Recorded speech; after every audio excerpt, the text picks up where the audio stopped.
नमस्कार साथियों, अगर आप भी एक पेंशनर हैं और वृद्धा पेंशन, विधवा पेंशन या विकलांग पेंशन तीनों ही कैटेगरी में से किसी भी कैटेगरी की पेंशन का लाभ आपको मिलता है और जनवरी, फरवरी, मार्च इन 3 महीनों की पेंशन आपको नहीं मिल पाई है, किसी भी महीने की पेंशन अगर अटकी हुई है तो आप सभी पेंशनर्स के लिए एक बहुत बड़ी खुशखबरी सरकार की तरफ से निकल के आ रही है, क्योंकि सरकार ने इन 3 महीने की पेंशन को जारी करने की प्रक्रिया शुरू कर दी है, लेकिन कुछ नियमों के साथ। उन्हीं नियमों के बारे में आज मैं आपको इस वीडियो में बताने जा रहा हूं। उन नियमों को जान के अगर आप पालन करते हो तो इन 3 महीने की पेंशन आपको मिल जाएगी। तो चलिए वीडियो को स्टार्ट करते हैं।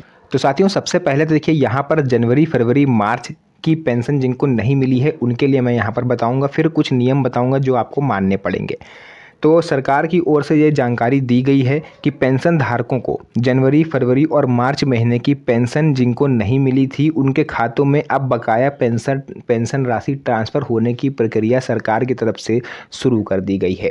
सारी कवायद पूरी हो चुकी है, बस सरकार की तरफ से बटन दबने का इंतज़ार है। बटन दबते ही आपके खाते में डीबीटी के माध्यम से जो पैसा है वो पहुँचने लगेगा। अब यहाँ पर सबसे बड़ा फैक्ट ये है कि किसी की जनवरी की पेंशन नहीं आई है, किसी की फरवरी की नहीं आई है, किसी की जनवरी फरवरी दोनों की नहीं आई है, तो ऐसे लोगों का क्या होगा? तो देखिए, सीधी सी बात है, अगर आपको 1500 रुपये प्रति माह पेंशन मिलती है और 3 महीने की पेंशन आपकी लटकी हुई है तो आपको 4500 रुपये एक साथ गवर्नमेंट दे सकती है। 2 महीने की है तो 3000 रुपये, है ना। अब आप में से बहुत से लोग होंगे जिनकी जनवरी फरवरी की आ गई होगी, मार्च की नहीं आई होगी। तो जो भी पेंशन बकाया है, मैंने बोला ना, जनवरी फरवरी मार्च तीनों ही महीने की, किसी भी तीनों ही महीनों में से किसी भी एक महीने की अगर पेंशन बकाया है तो वो भी आपको इसी महीने मिलेगी। इसको लेकर के सारी जो प्रक्रिया है वो पूरी कर ली गई है, बस अंतिम चरण में तैयारियां पहुंच चुकी हैं। कई जगहों पर यह भी जानकारी सामने आ रही है कि कुछ पेंशन धारकों को 6000 रुपये तक की बकाया पेंशन एक साथ मिल सकती है। पेंशन योजनाओं के लिए 11 नए नियम लागू हो गए हैं। देश के कई राज्यों में पेंशन राज्यों को लेकर के नए नियम लागू करे गए हैं। उन नियमों के बारे में मैं सबसे पहले आपको बता देता हूं, ताकि आपका कोई भी कन्फ्यूज़न हो तो वो दूर हो जाए। इन नियमों का उद्देश्य है पात्र लोगों को ही पेंशन मिले, फर्जी लाभार्थियों को हटाया जाए और सभी पेंशन धारकों का रिकॉर्ड जो है अपडेट किया जा सके। इसलिए यदि आपके दस्तावेज या बैंक रिकॉर्ड में किसी तरह की कोई त्रुटि पाई जाती है तो आपको फ़ौरन पेंशन से हटा दिया जाएगा। अभी रिसेंटली मैं आपको बताता हूँ कि बहुत सारे लोग जिन्होंने लाइफ सर्टिफिकेट भी टाइमली जमा कर दिया था, जिनका जो आधार कार्ड, पैन कार्ड है वो भी लिंक था, लेकिन फिर भी उनका नाम जो है वो पेंशन लिस्ट से कट गया। अभी होली से पहले सरकार की तरफ से एक लिस्ट आई थी जिसमें जो है ये नाम इन लोगों के काटे गए थे। रीज़न सिर्फ इतना था कि वो लोग पात्रता सूची को मिसमैच कर रहे थे। और आपकी जानकारी के लिए मैं बता दूं कि जो बकाया पेंशन आपको मिलने वाली है उसका जो है सरकार ने सभी राज्यों को ये निर्देश दे दिया है। सभी राज्यों में सरकार जो है एक, आप लोग कह सकते हो, लेटर टाइप का भेज रही है कि जिन भी पेंशन धारकों की पेंशन रुकी हुई है उन्हें फ़ौरन पेंशन दे दी जाए। तो इसको लेकर के राज्यों ने भी अपने स्तर से तैयारियाँ कर ली हैं।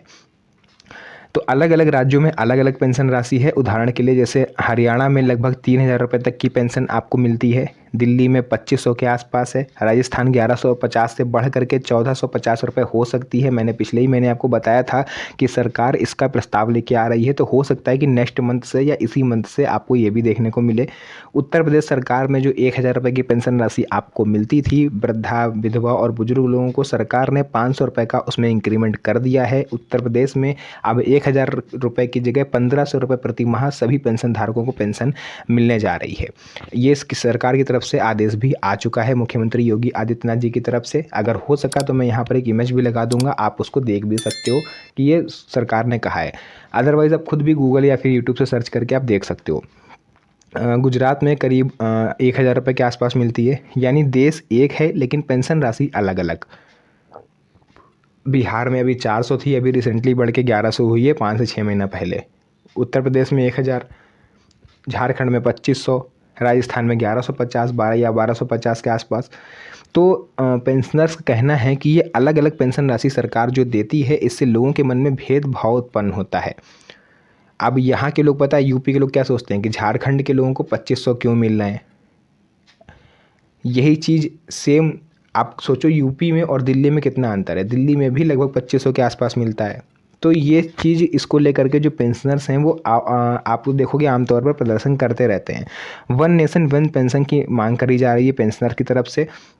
सामाजिक संगठनों और लोगों के द्वारा सरकार से ये मांग की जा रही है कि पूरे देश में वन नेशन वन पेंशन योजना लागू करी जाए। जिस तरह one nation one ration card है, आप कहीं का भी राशन कार्ड हो, कहीं से भी राशन ले सकते हो, उसी तरह से आप लोग जो है पेंशन का भी सरकार ये विकल्प बना रही है कि पूरे देश में एक समान पेंशन राशि लागू करी जाए, मिनिमम 3,000, मैक्सिमम 5,000।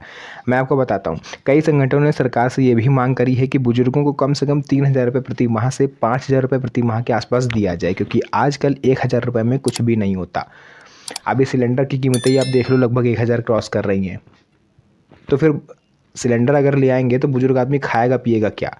इसलिए सरकार को चाहिए कि फ़ौरन इस पर एक्शन ले और 1,000 रुपये जिनको मिल रहे हैं उनकी राशि बढ़ा करके 3,000 रुपये करें। मिनिमम पेंशन 3,000, मैक्सिमम पेंशन 5,000 तक होनी चाहिए, चाहे कैटेगरी कोई सी भी हो। इसके अलावा लाखों पेंशन धारकों की पेंशन रोक दी गई है।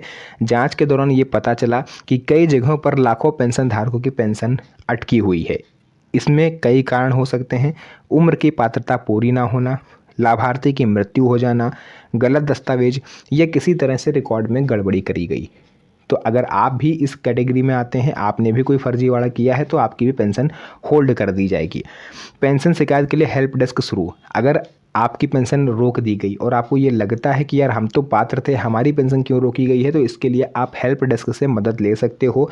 पेंशन धारकों की समस्याओं को हल करने के लिए सामाजिक न्याय एवं अधिकारिता विभाग की ओर से हेल्प डेस्क का जो सेक्शन है वो शुरू किया जा रहा है।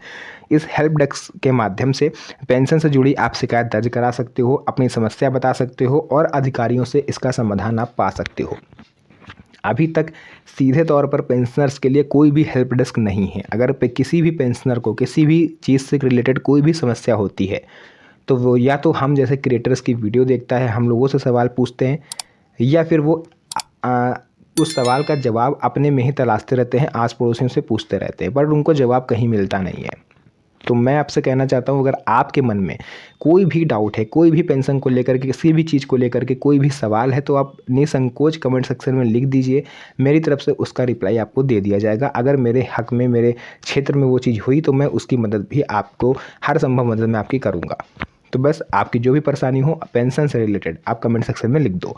इसके अलावा पेंशन किन लोगों को मिलती है? वृद्धा पेंशन, विधवा पेंशन पात्रता तो आप लोगों को पता ही है। मोबाइल से पेंशन स्टेटस अगर आपको चेक करना है कि जनवरी, फरवरी, मार्च की पेंशन आपके अकाउंट में आई या नहीं, वैसे तो अभी देखिए 10 या 11 तारीख हुई है। आपको थोड़ा वेट करना चाहिए, क्योंकि अभी रिसेंटली होली का फेस्टिवल ख़त्म होकर उठा है। 15 से 20 तारीख के आसपास आपके अकाउंट में ये पैसा आ सकता है।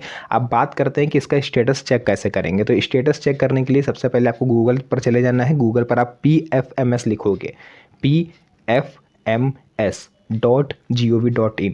इस पर जा करके आपको क्या करना है, जो भी पहली वेबसाइट दिखे उसे खोल लीजिएगा।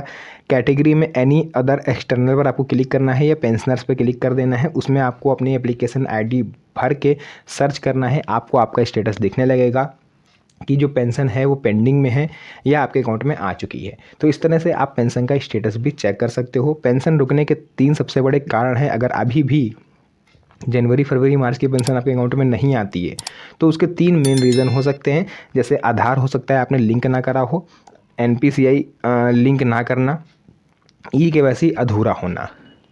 तो बाकी अगर आपकी पेंशन जनवरी, फरवरी, मार्च की अटकी हुई थी, तो वो आपको इस महीने मिलने जा रही है। और अगर नहीं आती है तो फिर आप बैंक जाके इसके बारे में कंफर्मेशन कर सकते हो, या फिर सरकार की तरफ से जो हेल्प डेस्क बनाई जा रही है उसके माध्यम से भी आप सहायता पा सकते हो। बाकी मैं तो आप लोग के लिए बैठा ही हुआ हूँ। अगर कहीं पर आपको कोई समाधान ना मिले तो आप मेरे से पूछना। मैं आपको, अगर मैंने बोला ना, अगर मेरे से संभव हुआ, अगर मेरे लायक हुआ, तो मैं आपकी जो मदद है वो ज़रूर करूँगा। तो जो भी जानकारी थी मैंने आपको पूरा बता दिया है। वीडियो पसंद आई हो, वीडियो को लाइक करके चैनल को सब्सक्राइब जरूर करें, क्योंकि इस तरह की वीडियोज़ मैं आपके लिए बनाता रहता हूँ। तो फिर से मुलाकात होगी आप सभी से एक और नई मज़ेदार वीडियो में। तब तक के लिए धन्यवाद। जय हिंद।